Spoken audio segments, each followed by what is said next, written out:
എടാ എന്തായി wife okay പറഞ്ഞ ആളെ ട്രിപ്പ് വരില്ലേ? എടാ എനിക്ക് ബോയ്സ് ട്രിപ്പ് വരാനേ എന്റെ ഭാര്യയുടെ സമ്മതമൊന്നും എനിക്ക് വേണ്ട. ഞാൻ കോളേജിൽ ആരായിരുന്നു നിനക്ക് അറിയില്ല. ഞാൻ റെയിൽവേ സ്റ്റേഷനിൽ എത്തിക്കോളാം നാളെ.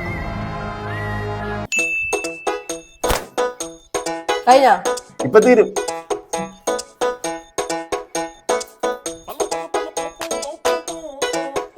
എവിടെ?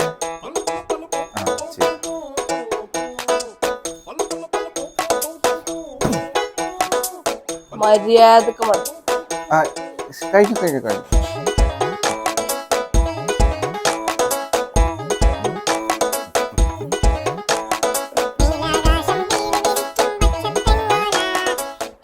എല്ലാ പണിയും കഴിഞ്ഞിട്ടുണ്ട്. തുണി ഇലക്കി, ടേബിൾ ഒടിച്ച്, അടിച്ചു വാരി, ഫുഡ് ഉണ്ടാക്കി. ഇനി ഞാൻ ഗോക്കോട്ടെ. അതിനോട് ആരും അനുവാദം തന്നിട്ടില്ല. പോണ്ട.